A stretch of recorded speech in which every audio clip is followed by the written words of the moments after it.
Ladies and gentlemen, welcome back to another video by yours truly. As promised, I wanted to talk to y'all about who I think Aventurine is for, who should be pulling for him, who should be skipping him. I want to talk to you about where his best value lies, where he excels at, and then I want to talk to you about where he is pump faking a number of people. I'm sure people who have surface level comprehensions of the game and how things operate. In my last video, I ran a pretty damn objective analysis on him. And as usual, you have the fandom who are absolute simps and cucks who just cannot take out their bias and listen to people giving fair scrutiny of the character. He definitely is not perfect. He does have some flaws in his kit that will show themselves and become apparent in certain scenarios. And yeah, I addressed those things, and you got these people saying that I have an L take. I don't know what I'm talking about. I didn't cook with this one. I'm misunderstanding. I'm not misunderstanding. I'm right. You're wrong. As usual, Gacha Smack has 1,035 wins, and these self-proclaimed TCs and nerds who don't know what the fuck they're talking about still have yet to take any W's. They don't take W's, they only take L's. There's a reason you're watching me and I'm not watching you, and my audience doesn't even know who the fuck you are. So with that said, let's go ahead and go over everything I have prepared for you in this video. I have 3 different tier lists for Aventurine, and I feel this is going to paint the picture explicitly clear to the message that I'm trying to convey to you with regards to his value. Let's go ahead and get into it. So the first tier list, I put together all the sustainers in the game for the most part, and I ranked them in an order to show you who has the best value in terms of purely sustain, keeping your team alive. You know where I think Aventurine belongs? Right here. I think he's better than Fu Xuan. I think he's better than Scooby-Doo. I think he will be the new best sustainer in the game. In fact, if you go back on my channel, you will find a video where I said new meta sustainer. What I mean by that is he's going to be the most effective at sustaining and keeping your team alive. That is just how good he is with his shield. If you are a new player and you just started playing this game, I think he is an absolute must pull, because right now, as things stand, you need a sustainer. What better value to add to your account than to grab the best sustainer in the entirety of the game? You need a sustainer. That's the guy who's going to be good for you. Furthermore, if you're lucky enough, you can still claim the free Dr. Ratio in the mail, free 5-star character who is actually a S tier DPS. And Dr. Ratio is best in slot with Aventurine as well as Topaz. So his free to play value is actually insanely high. Light cone wise, Japard's light cone is going to be one of the best light cones in the game to use with him. Now, you do need a little bit of luck to get it, or you can buy it from the shop. But if you don't have Japard's light cone, Landau's Choice, a Gacha light cone, is also going to be good because it's going to increase his taunt value.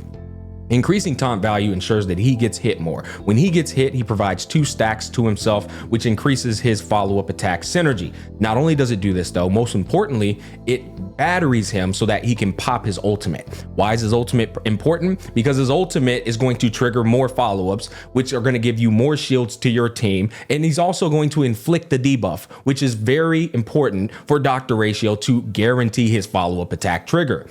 Inflicting a debuff is also important for people like Acheron. The more you get his ult up, the more beneficial this is going to be. The other thing about Aventurine is he does do a little bit of damage. And if you ult more, that's more damage. That's very important for Aventurine. Why? Because he's not a buffer like Scooby-Doo. He doesn't provide 10% crit chance like Fu Xuan. So him and his role needs to be made explicit. He's there to sustain, and he's also there to deal a little bit of damage. So you need to be ulting with him so that his ult can deal the damage and his follow-up attack can trigger and deal more damage as well. That's actually the other reason why I'm emphasizing the importance of the ult. The ult's going to contribute to his overall DPS that he's supposed to be able to do from a sustainer role. And if you ain't ulting bro's damage, you might as well just make him a full-blown sustainer, because his damage ain't nothing to brag home about, unless you're actually doing some consistent ulting to trigger additional follow-up attack and breaking shields and so on and so forth. That's the other thing that's important. His shield breaking from his ult is massive too, single target wise. Now, the other thing that people are going to bring up is he gives a 15% damage increase. I have people already going on the internet saying that the 15% crit damage increase is not a regular crit damage increase. I don't know this for sure, so I'm damn sure not about to talk out my ass. I'm pretty confident they're talking out their ass. When he comes out, we will readdress that and make sure. I do know the math, so I can figure that out like that, but I need to test him first.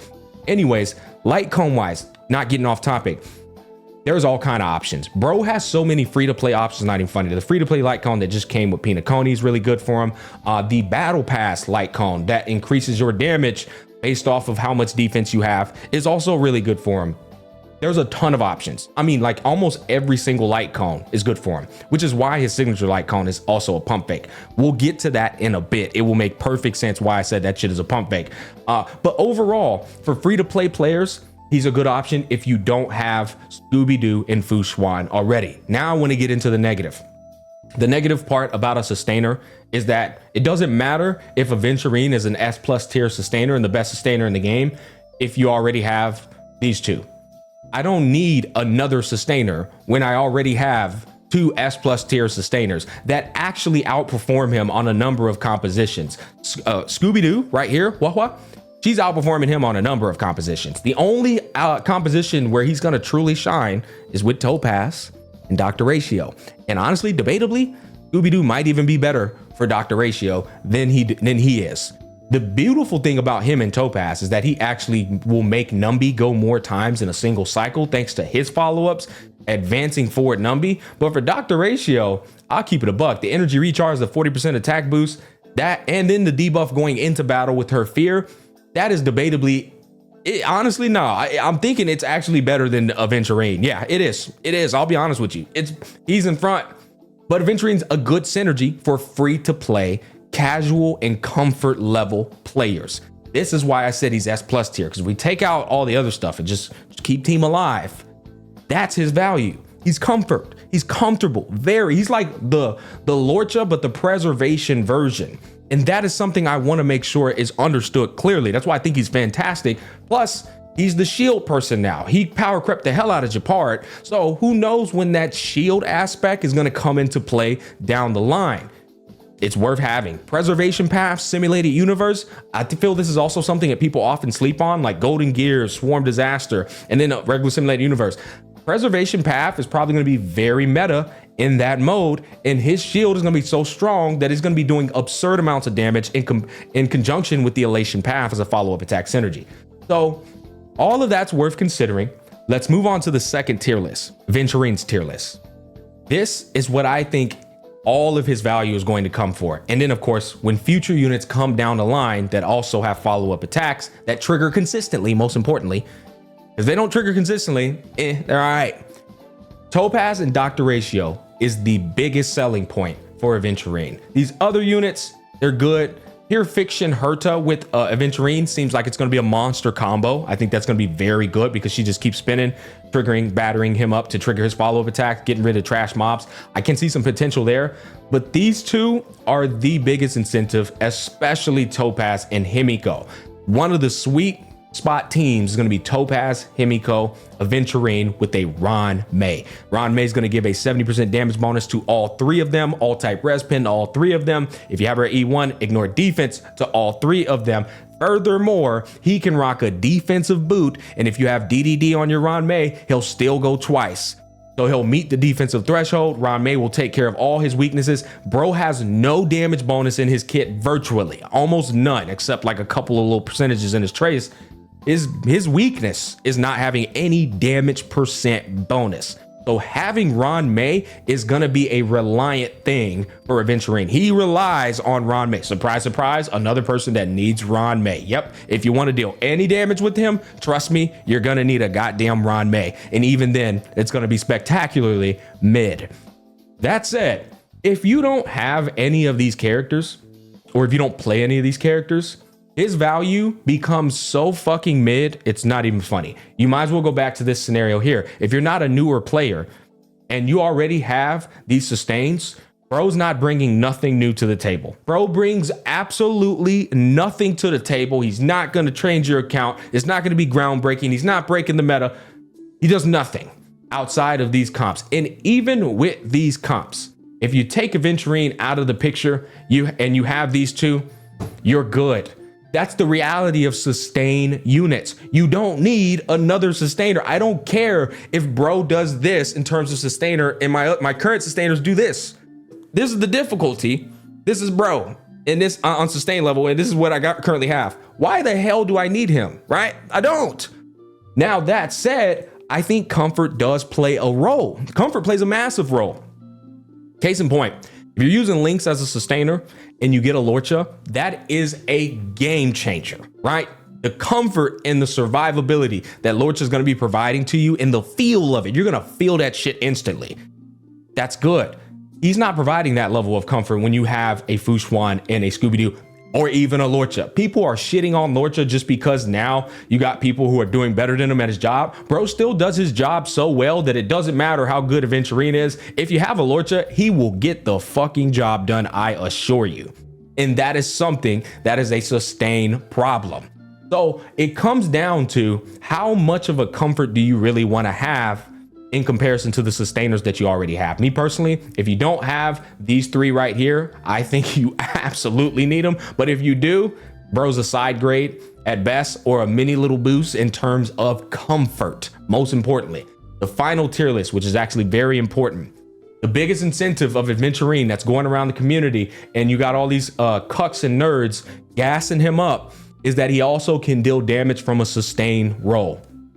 I want you to look at this DPS tier list that I made. I didn't put everybody out there. I just put enough there to paint a picture. Okay, that's Acheron in a tier of her own doing 1,000,000 damage effortlessly. There's Jing Liu in Imbiber Lune. There's Dr. Ratio and a plethora of S tier DPS who all pretty much do around the same damage level depending on investment, yada, yada, yada. There's the A tier. There's the B tier. There's Aventurine. In fact, he's a little bit, he does more. Now I want to be clear here. He does more damage than Fushuan. He absolutely does. But it doesn't bump him up a tier to where he's doing Dan Hun damage. And let me tell you something. If you get his signature light cone, do you know what that's going to do? Keep his ass right there in the C tier of damage. It doesn't take his damage and bump him up here or bump him up here or bump him up here. Bro is still down here on Middington Street. That's exactly and precisely why I said 40% crit damage, 40% defense doesn't fucking matter, because if it's not taking my boy up here or just here, actually, if it's not taking my boy here, it doesn't matter, bro. Because guess what? The reality of it is, if you want that fourth slot to give you such a big damage boost, you can just grab where the fuck is she at? You can just grab this bitch here and make her the sustainer. Or you can just grab, where's the other bitch at? You can grab her and make her the sustainer. They will infinitely provide more value from a damage dealing perspective than this man ever could. And that is the reality of Aventurine. They're sitting here trying to convince you that bro is dealing damage from a sustained roll, but they're not telling you the damage he's actually doing. It's actually incredibly mid. You will see that shit very soon, trust.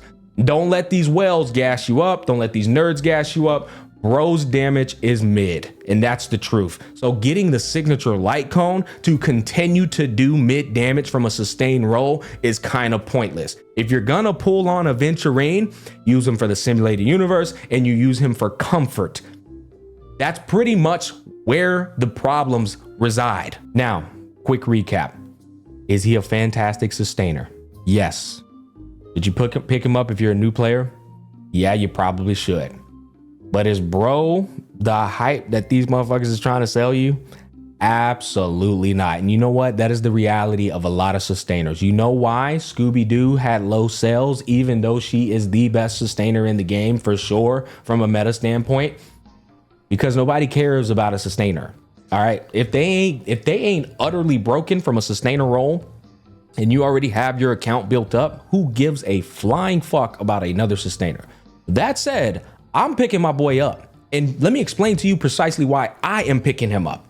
I have Topaz. I love Topaz. His synergy with Topaz is crazy. Is it meta? No, but it's such a good level of comfort and feel good synergy that I need him. I'm picking him up on my free-to-play account, and of course I'm picking him up on this account. I also want to put my money where my mouth is and show you everything I do. That is the difference between me and these fucking nerds. I like to show you everything that I'm saying before and after I say it. So keep that in mind. That's my thoughts. If you are a veteran, a day one player, and somebody who has been around here for a while, Aventurine is not a must pull in any way, shape, or form. In fact, he's one of the easiest skips I've seen in some time. Now, if you want him because you have a follow-up account, cool, do it. He is going to provide some value there from a sustained level, but it's not going to be anything groundbreaking. Free to play players, newer players, he's a strong pull, very strong pull, and you won't regret it. And he will be account changing thanks to you not having any sustainers. You will feel that shit. That's it. Peace, love, and happiness. Catch you on the flip side.